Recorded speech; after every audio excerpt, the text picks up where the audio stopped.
Good evening, you handsome lot. And behind me, as you can see, we've got an Audi SQ5, which has got an engine management light on, and it is running a little bit lumpy. Now, I have already plugged it in, and we have got a fault code of P200 600 intake manifold runner control bank 1 stuck closed. Shall we have a little look?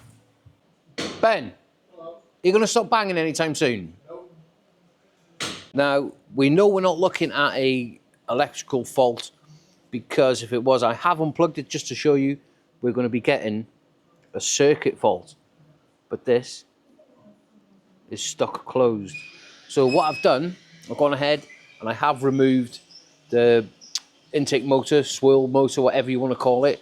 Now, this is where your information is going to be key with a lot of these cars, especially all this stuff, all these gizmos and gadgets, especially as an independent mechanic rather than a dealer, because a dealer you're more familiar with stuff. Now, if I go into help on the Diag, it'll tell you all about that component. And if we go around to database, simple, and it is going to help you. Information, yes, it is expensive, but it is half the job. We need to click the correct engine code. It's going to bring it up there. We want automatic transmission because it is automatic. Inlet manifold. I can't get my words out. Inlet manifold runner control stuck closed bank 1. Let's click it. Swirl control motor, and that's going to bring up all the diagnostic procedures, how to check the motor itself, whether you've got your powers, grounders, and control wires from the ECU, etc. But if we click location, it's going to pull up a diagram, and it's going to show you exactly where that component is, which is close to the inlet manifold itself, because it is too. That one there, but we need this one here. Now, as I've stated earlier, I have already removed this motor, and I'm going to flip the camera around now. I'm going to show you why and the cause of why it's blocked up the way it has. Let me flip it around. Right, if you bring the motor itself, you can see this little flap here. I'm going to get a little bit of a screwdriver, and I'm just going to show you all this carbon buildup. You see it flaking off? And all around the bottom of the flap there. You see it? So it's meant to be shining. Now that carbon is stopping that flap. When it's closing, when it's being controlled by the computer, it's sticking. And it shouldn't be sticking. So what we need to do is give all that a damn good cleaning out. So if you are wondering why you're getting carbon buildup and an inlet manifold, it is simple, because the exhaust gases are being recirculated through the intake. And even that intake pipe there is quite heavily carboned up. We're going to have to keep cleaning these.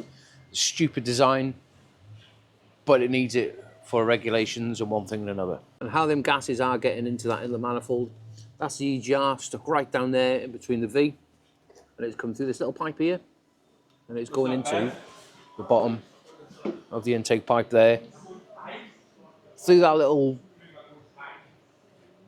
valve or inlet, whatever you want to call it, and then it's chucking them exhaust gases back through the engine. Next question, how are we going to be cleaning it?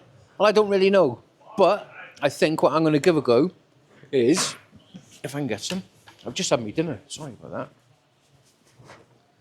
We are going to be using some DPF, some Launch DPF cleaner, and that should soften that carbon up so I can just scrape it out and perhaps blow it with a bit of an airline.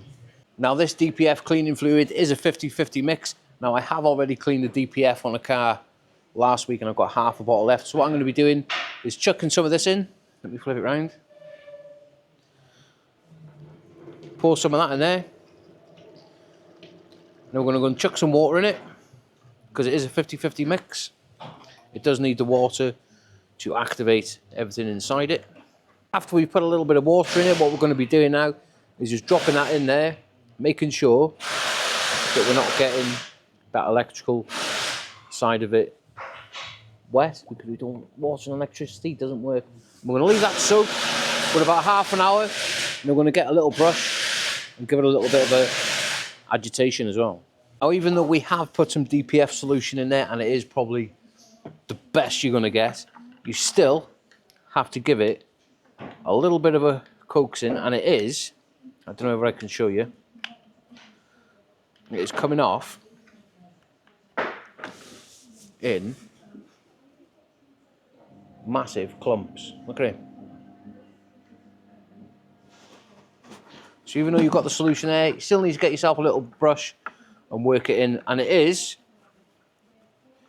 a messy job. But it's getting there. A little bit of patience and it will come clean, but you do have to work it as well. You do.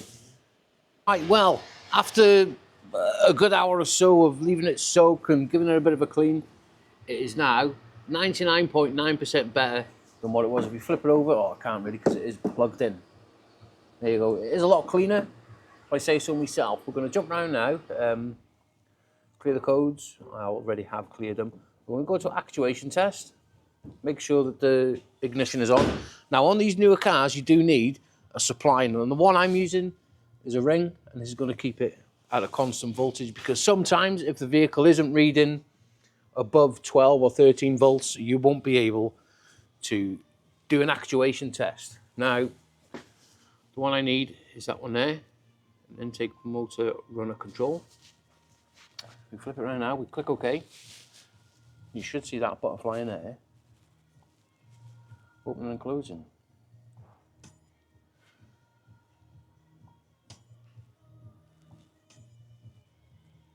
I would say that that is no longer sticking.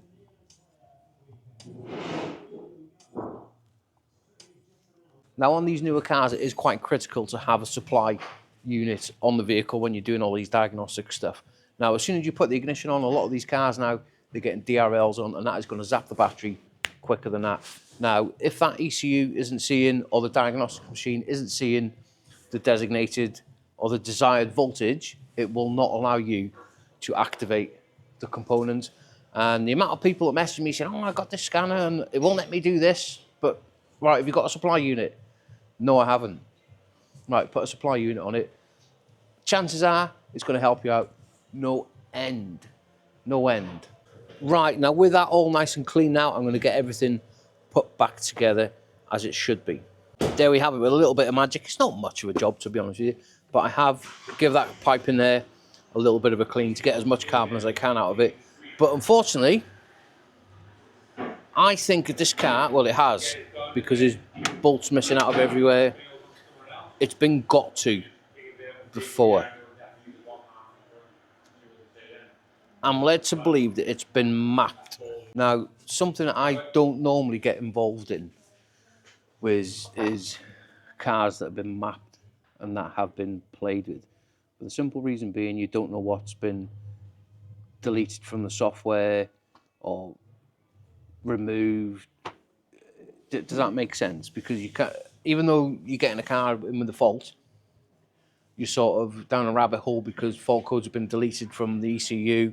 You're never going to find them. You're never going to find them. Now, as far as I'm concerned, I've fixed the fault that it came in for today.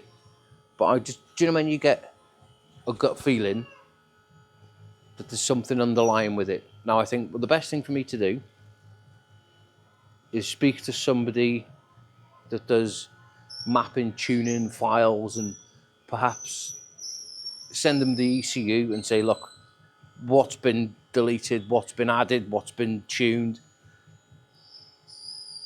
I don't know. Nobody knows. And I think it is a little bit of a struggle for a lot of people in the trade at the minute, where you're getting a fault with a car and it's been mapped out, or the fault code's been deleted out of the ECU or something like that. It can cause an absolute havoc. I had a Transporter T6 in not long ago where I had a 5-volt reference fault and the EGR had been deleted out of it. And they hadn't had a blanking plate on it. And the van was, it was only just for me thinking that's like an EGR stuck open, you know, because it wouldn't start. And when it would start, it'd have lack of boost and stuff like that. Anyway, so EGR was taken off and it was full of water. Full of water. If the eJar hadn't been deleted out of the software or the ECU, we would have found the fault. And stuff like that can send you right down a little bit of a rabbit hole. So I think, for now,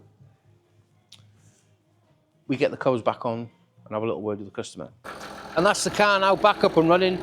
I've cleaned everywhere down, got my grubby little paw prints off it, because that carbon stuff, when you're cleaning stuff, it is absolutely horrendous.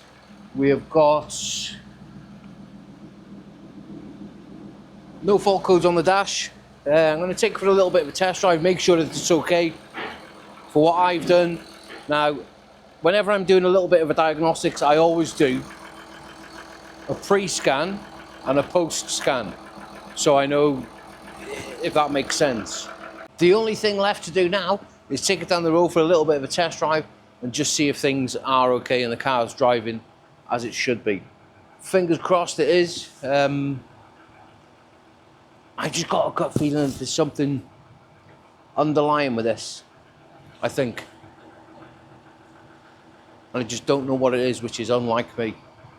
Well, I can't really get it off my RAM just as of yet, but no doubt what I've done is going to be tickety-boo, because it's not sticking anymore as it was before. So yeah, I'm going to end it there. And if anything more comes of this, I will do a video, because I'm sure you're all intrigued if there's anything else up with it. But anyway, for now, take it easy, and we'll see you on the next one. Let's get it sent.